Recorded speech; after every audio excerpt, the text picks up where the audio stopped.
Hello student, +1 D class student of history. आज हम करेंगे जैन धर्म का प्रभाव और देन को दर्शाते हुए किन्हीं 5 पक्षों का वर्णन करो। ठीक है। जैन धर्म ने भारतीय समाज और राजनीति पर गहरा प्रभाव डाला बेटा। सबसे पहले सामाजिक प्रभाव और देन। जैन धर्म जो है उसमें हिंदू धर्म में पाई जाने वाली जाति प्रथा का कट्टर विरोध किया। महावीर स्वामी ने शूद्रों के लिए भी मुक्ति का द्वार खोल दिया। ऐसे हालात में जो है ब्राह्मणों ने जाति प्रथा के बंधन ढीले कर दिए और इसके अतिरिक्त उन्होंने हिंदू धर्म में सुधार लाने के लिए हर संभव प्रयत्न किया और व्यर्थ के रीति रिवाजों का त्याग कर दिया। नंबर 2 है भारतीय समाज में अहिंसा को व्यवहारिक रूप देने वाले जैनी ही थे। जैन धर्म के प्रभाव के कारण ही भारतीय अहिंसा और शांति के पुजारी बन गए।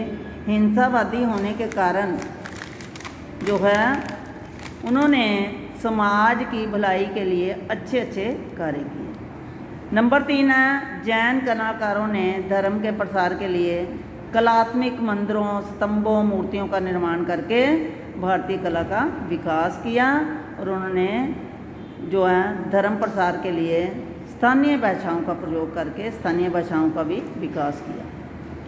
फिर है राजनीतिक प्रभाव जाते। अहिंसा के प्रभाव के कारण भारतीय युद्धों से घृणा करने लगे। राजा भी युद्ध प्रिय ना रहे और विदेशियों का मुकाबला ना कर सके। परिणाम स्वरूप देश गुलाम हो गया।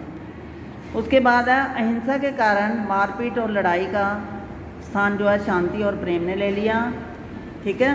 और जो है बुद्ध धर्म में, जैन धर्म में लोग जो है शांति प्रिय बन गए। ये बेटे था एक क्वेश्चन। और दूसरा है बुद्ध धर्म जहाँ महात्मा बुद्ध की शिक्षाओं की चर्चा करो। सबसे पहले 4 महान सत्य। महात्मा बुद्ध की शिक्षाओं का मूल सिद्धांत 4 महान सत्य हैं। सबसे पहले संसार दुखों का घर है। इन दुखों का कारण मनुष्य की अपार इच्छाएं हैं। इच्छाओं के त्याग से मनुष्य के सभी दुख दूर हो जाते हैं।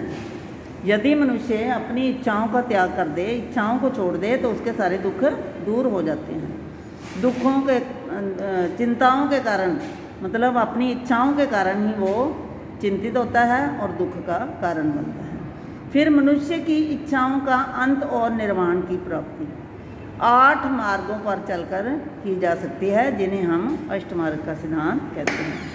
नंबर 2 है अष्टमार्ग। निर्वाण प्राप्त करने के लिए जो मार्ग महात्मा बुद्ध ने बताया उसके 8 अंग हैं। ये 8 अंग हैं: सत्य विश्वास, सत्य विचार, सत्य कर्म, सत्य वचन, सत्य आजीविका, सत्य प्रयत्न, सत्य स्मृति, सत्य समाधि। महात्मा बुद्ध ने इसे अष्टमार्ग कहा है क्योंकि ये हमें कठोर जीवन और भोग विलास के मध्य का मार्ग दिखाता है। नंबर 4 अहिंसा। महात्मा बुद्ध ने जीवों की हत्या ना करने और उन्हें किसी प्रकार का कष्ट ना देने पर बल दिया। नंबर 4 है कर्म और पुनर्जन्म का सिद्धांत। महात्मा बुद्ध का कहना था कि मनुष्य को अच्छे कर्म करने चाहिए और उसे किसी प्रकार कि बुरे कर्म जो है नहीं करने चाहिए, क्योंकि मनुष्य जैसा कर्म करता है वैसा ही उसको फल भोगना पड़ता है। नंबर 5 जाति प्रथा का खंडन। महात्मा बुद्ध ने जाति प्रथा का खंडन किया। उनके अनुसार सभी मनुष्य समान हैं। यज्ञ बलि और अन्य कर्म कांडों का खंडन।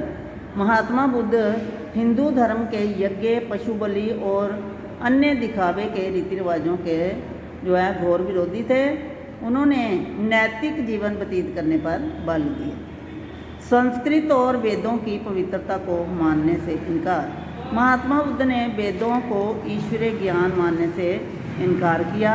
संस्कृत और वेद मंत्रों की पवित्रता को भी अस्वीकार किया। उन्होंने अपनी शिक्षाओं का प्रचार पाली भाषा में किया, जो वहाँ की स्थानीय भाषा थी, लोगों की समझ की भाषा। ठीक है। तप।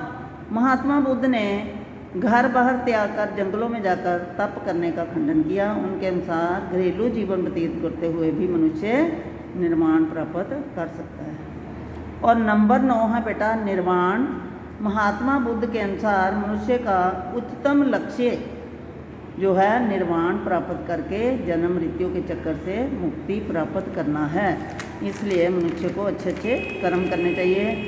बेटे ये दोनों प्रश्न थे, दोनों लिखने हैं और याद करने हैं अच्छे से, ठीक है। और मैं 1-2 प्रश्न और उधर से व्हाट्सएप में भी भेज दूँगी, वो भी आपने देख लेना, ठीक है। ओके, धन्यवाद।